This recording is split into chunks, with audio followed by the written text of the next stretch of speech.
Yes, you are into the second hour of our weekend breakfast show here on the North Shores FM 99.3. Good morning if you're just tuning in. My name's Karen Rodriguez and I look forward to your company for the next couple of hours.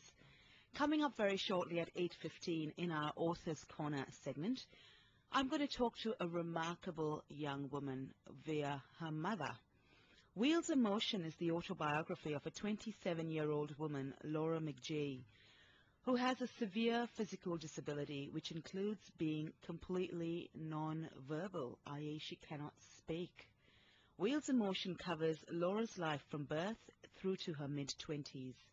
The book explains many issues related to her disability: therapy, education, technology, community attitudes, recreation, and adulthood. Laura provides the reader with a great deal of insight into the barriers and obstacles that are encountered by people with disabilities. In fact, Wheels in Motion is one of the first autobiographies ever written by someone with Laura's level of disability. Isn't that absolutely remarkable? Well, we're going to talk to Laura through her mum, so she has a list of the questions that I'd like to ask her, which she has then answered, and her mum will verbalize them for us very shortly at 8:15. You're listening to Breakfast in Bed on the North Shores FM 99.3. It's currently 8:19. We're going to talk to, or we have the pleasure of speaking to Joy McGee, who is the mother of Laura McGee and a remarkable 27-year-old woman who has written an autobiography called Wheels in Motion. And I thought I would talk to Laura right now, and she is. Welcome to Breakfast in Bed, welcome to Breakfast in Bed, Joy. How are you this morning?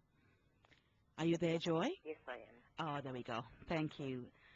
Well, Joy, you are, let me just mention or be quite clear to our listeners, you are articulating Laura's thoughts during this interview. So Laura has answered these questions, and you are telling us what Laura thinks, because Laura, as we know, is unfortunately completely nonverbal.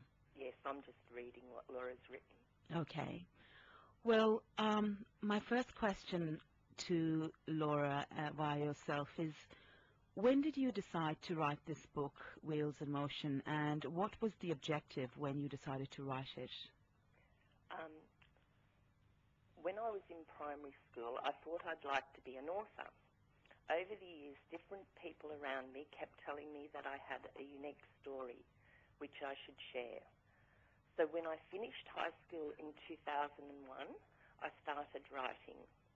The aims of writing my story weren't very clear when I started, but they became much clearer once I had finished.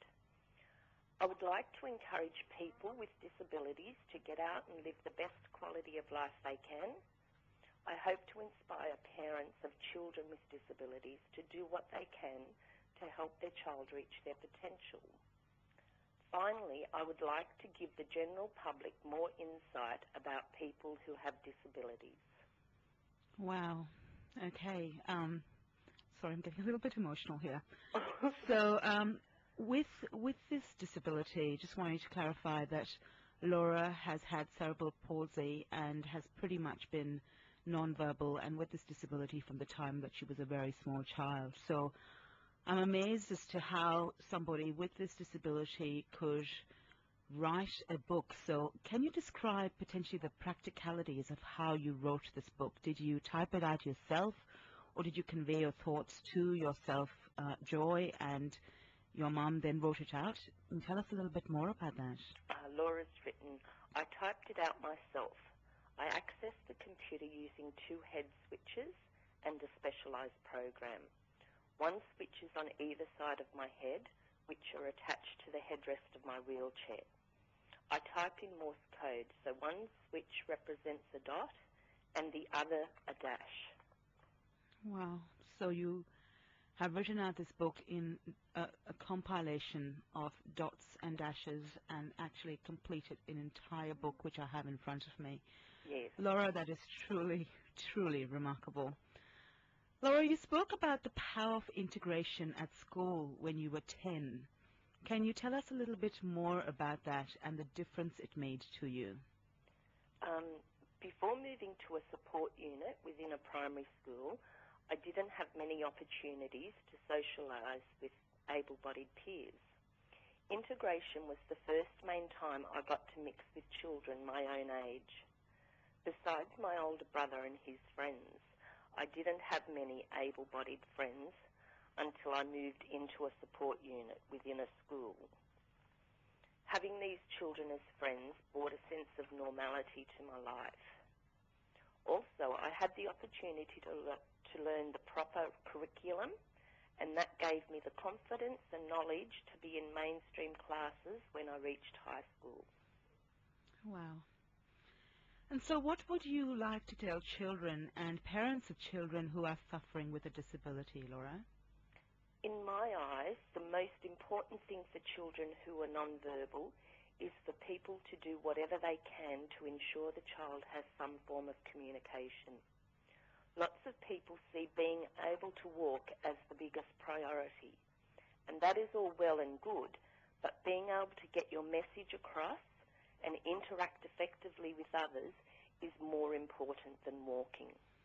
And I guess I would like to take the time right now to commend you, Joy. I mean, what your daughter has done and achieved at 27 is more than many of us could have achieved in a lifetime, and that too with a disability. But you should give yourself a significant level of credit for potentially being the wind beneath her wings and, really inspiring her to achieve all that she has and continue to achieve in spite of the obstacles that life has placed in front of her. So, Laura, my final question to you. You have a book under your belt at 27, something most people, as I said, would find difficult to achieve anyway, and you have accomplished it being completely nonverbal. What could we possibly look forward to in the future from you? I would like to do some presentations to groups of people regarding disabilities. I have already done a couple, the main one being for the Early Childhood Intervention Association. I would love to do some desktop publishing kind of work. I'm not sure how realistic this will be considering the method I use, the computer, but we'll see. Honestly, I wouldn't put anything past this young woman. If she is able to write a book at 27 with this disability, the world's your oyster, honestly. And I absolutely wish you every success going forward. And I look forward to hearing about your accomplishments and your joy and your happiness that you share with others. Thank you so much for your time. Thank I feel you very much, quite Karen. privileged to be a part of your day this morning. Thank you very much, Joy, and take care. Okay, bye. Bye-bye.